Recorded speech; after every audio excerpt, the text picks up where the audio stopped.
Assalamualaikum warahmatullahi wabarakatuh. Yang terhormat Bapak Nova Haryono selaku Fasil, Bapak Rizky Kurnia Rahayu dan Ibu Risa Aisyah selaku pengajar praktik, dan teman-teman guru hebat yang berbahagia.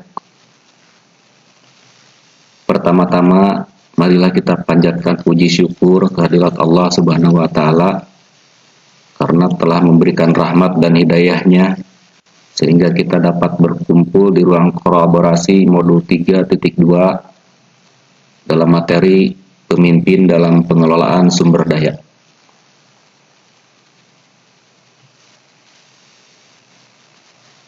Baiklah, dalam diskusi ruang kolaborasi ini, izinkan saya memperkenalkan orang hebat yang selalu senantiasa mendampingi dan memberikan inspirasi kepada kami, khususnya kelompok 4, dalam melaksanakan tugas ruang kolaborasi modul 3.2 ini.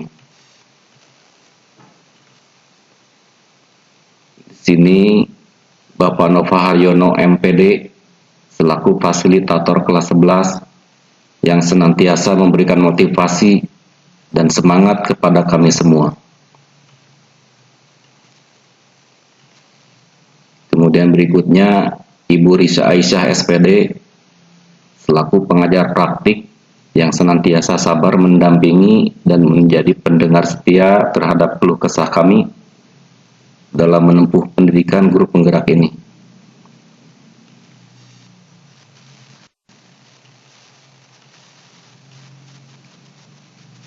Di sini izinkan saya memperkenalkan anggota kelompok 4.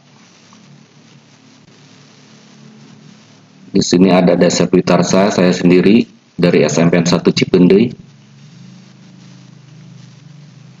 Kemudian ada Ibu Lina Malahati, Sri Kandi Hebat dari SMPN 4 Cipendei. Kemudian Si Ganteng Kalem, Bapak Kurniawan MS dari SMKN Cipatat.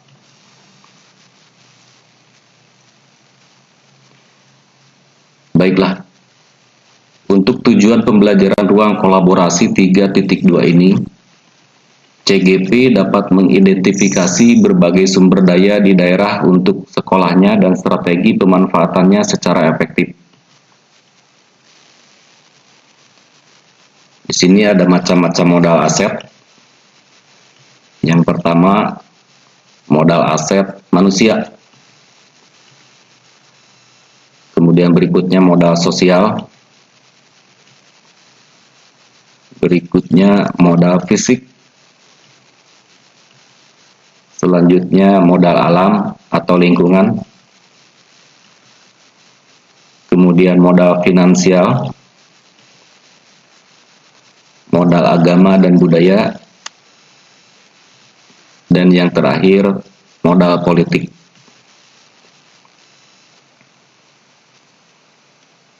Di sini modal manusia, diantaranya kepala sekolah dan guru.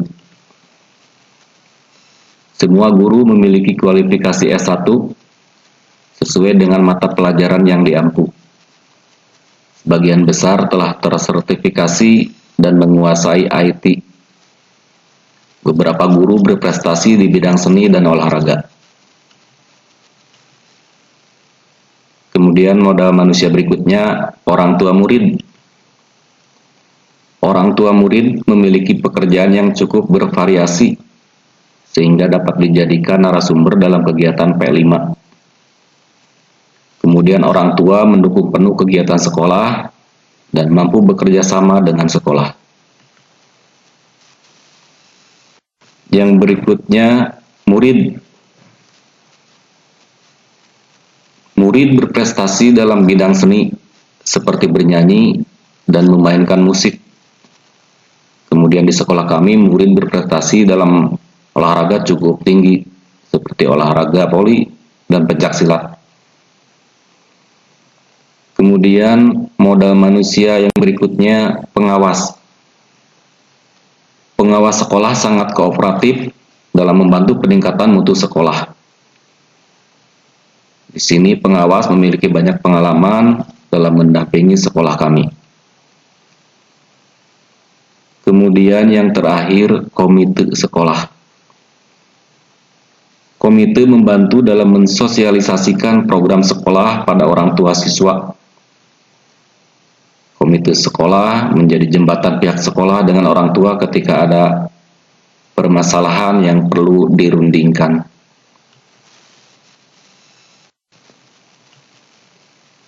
Untuk strategi pemanfaatan modal manusia. Kualifikasi guru yang linear dengan mata pelajaran yang diampu dan telah memiliki sertifikasi diberdayakan oleh pimpinan atau kepala sekolah untuk mengajar di kelas sesuai dengan jadwalnya. Guru yang memiliki kemampuan di bidang IT dapat ditugaskan untuk membangun blog sekolah dan mengelola media sosial sekolah untuk tujuan publikasi serta menjadi panitia dalam pelaksanaan ANBK. Sementara guru yang berprestasi di bidang seni dan olahraga dapat ditugaskan untuk mengikuti perlombaan antar guru atau menjadi pelatih dalam kegiatan ekstrakurikuler. Kemudian sekolah dapat mengajukan permohonan kepada orang tua murid yang berprofesi sebagai teknisi atau memiliki keahlian dalam berkebun dan memasak untuk menjadi narasumber dalam kegiatan P5.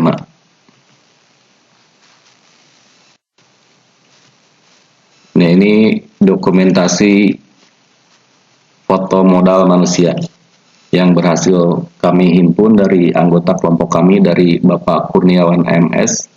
Ini diambil dari SMK Negeri 1 Cipatat. Kemudian berikutnya modal sosial dan strategi pemanfaatannya. Di sini ada komunitas belajar, KKG atau kelompok kerja guru, kemudian ada organisasi PGRI. Apabila anggota komunitas belajar aktif, komunitas belajar dapat dimanfaatkan untuk berbagi pengalaman dan pengetahuan antar anggota komunitas. Kemudian untuk kelompok kerja guru, modal ini dapat dimanfaatkan sebagai wadah untuk berbagi praktik baik, diskusi tematik terkait kurikulum, inovasi pembelajaran, pelatihan bersama untuk meningkatkan kompetensi guru, dan menyelesaikan permasalahan tertentu. Kemudian berikutnya, organisasi PGRI. Organisasi PGRI selain berperan aktif dalam program dan kegiatan untuk meningkatkan mutu pendidikan, PGRI dapat dimanfaatkan untuk menyalurkan masukan dan saran kepada pemerintah terkait kebijakan pendidikan tentunya.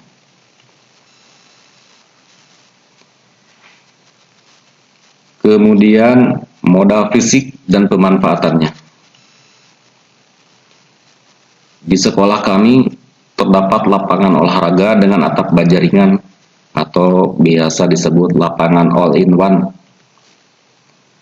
Ini dimanfaatkan untuk pembelajaran olahraga, kemudian juga bisa dimanfaatkan sebagai panggung dan untuk kegiatan lainnya. Kemudian berikutnya lahan atau kebun kosong dapat dikembangkan menjadi taman atau warung hidup dan kebun yang menghasilkan seperti bunga telang, singkong, jagung, pisang, dan lain-lain. Kemudian modal fisik berikutnya bangunan kelas, kemudian laboratorium, kemudian ruang multimedia. Pemanfaatannya digunakan untuk pembelajaran IPA, TIK, dan mata pelajaran lainnya. Kemudian modal fisik berikutnya jaringan internet dapat dimanfaatkan untuk sumber belajar bagi guru dan murid. Kemudian modal fisik berikutnya yang tidak kalah penting, sekolah kami dekat dengan jalan raya. Nah, karena dekat dengan jalan raya, memudahkan aksesibilitas warga sekolah. Nah, ini beberapa contoh dokumentasi modal fisik. Nah, ini yang disebut lapangan all-in-one. Di sini selain bisa digunakan untuk lapangan upacara, juga bisa digunakan sebagai lapang basket, lapang voli, lapang futsal, dan bisa digunakan untuk panggung.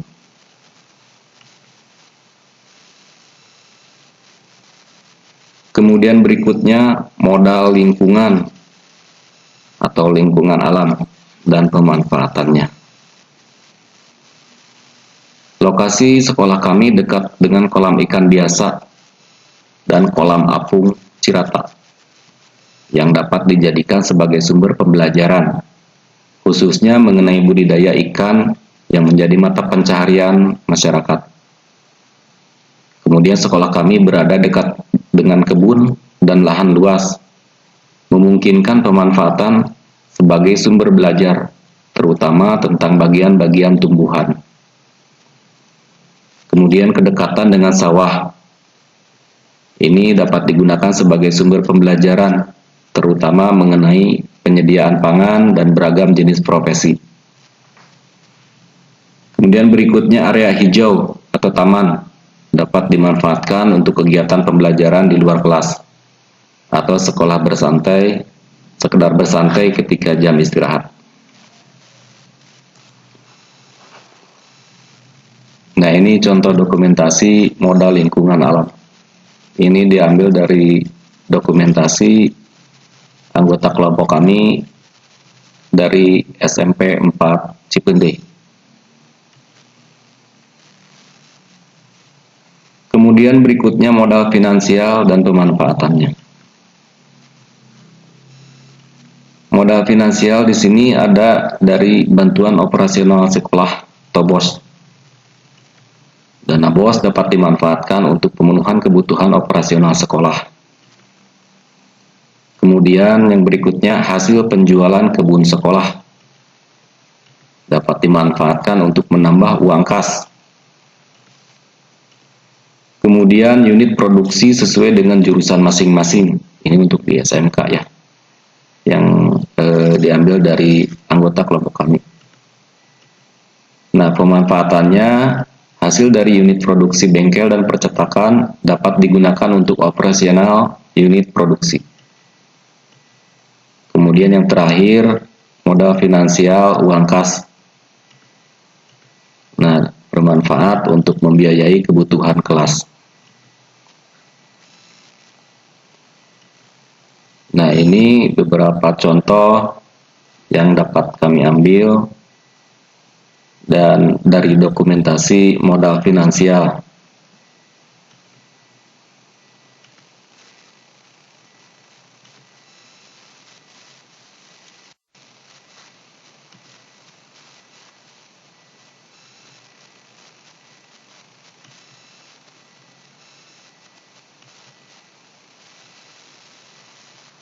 Kemudian yang berikutnya modal agama dan budaya dan pemanfaatannya.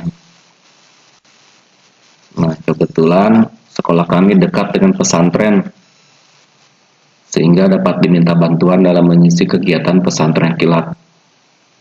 Contohnya di SMP Negeri 1 Cipendei dekat dengan pesantren An-Najah. Kemudian yang di anggota kami SMP 4 dekat dengan pesantren Darul Ilmi. Nah, untuk pengajian rutin dilaksanakan setiap minggunya oleh guru pendidikan agama dan budi pekerti. Dan pengajian untuk memperingati hari-hari besar Islam seperti Maulid Nabi atau Tahun Baru Islam untuk meningkatkan nilai religius murid. Nah, di sekolah kami dekat dengan kampung budaya, sehingga beberapa kesenian seperti pencaksilat dan jaipongan bisa dijadikan kegiatan ekstrakurikuler. Kampung budaya yang dimaksud adalah kampung budaya di Desa Nyenang.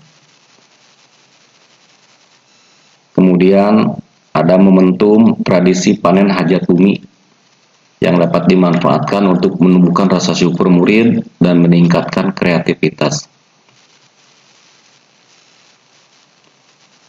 Ini beberapa dokumentasi modal agama dan budaya. Nah, ini foto pondok pesantren An-Najah. Nah, ini dokumentasi kegiatan hajat bumi di Desa Nyenang yang setiap tahun selalu dilaksanakan pada tanggal 7 Juli.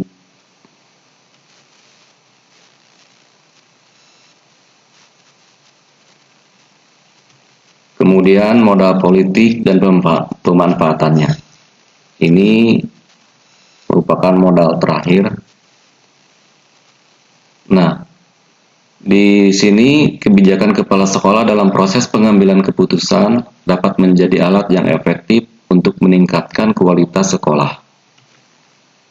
Kemudian kerjasama dengan anggota Dewan Komisi 10 di bidang pendidikan.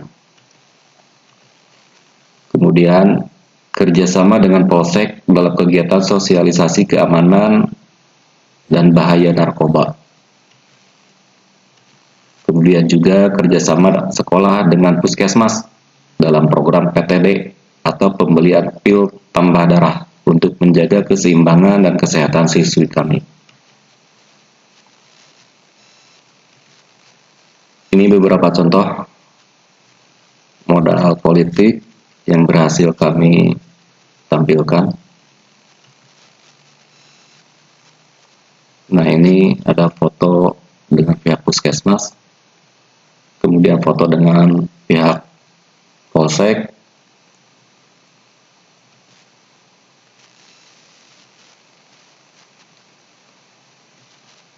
nah ini untuk dokumentasi diskusi kelompok 4 di hari pertama.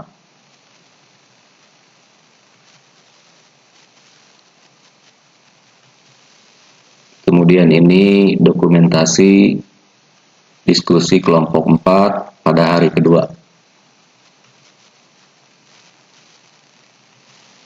Untuk kesimpulan hasil diskusi, yaitu tugas ruang kolaborasi modul 3.2 adalah langkah penting untuk meningkatkan kemampuan calon guru penggerak dalam mengelola sumber daya. Melalui tugas ini, calon guru penggerak dapat mempelajari betapa pentingnya mengidentifikasi dan memanfaatkan sumber daya lokal untuk sekolah. Semoga tips yang telah dibagikan dapat memberikan manfaat bagi kita semua. Demikian presentasi hasil diskusi dari kelompok kami, kelompok 4. Terima kasih. Salam guru penggerak. Semoga tergerak, lekas bergerak, dan mari menggerakkan. Wassalamualaikum warahmatullahi wabarakatuh.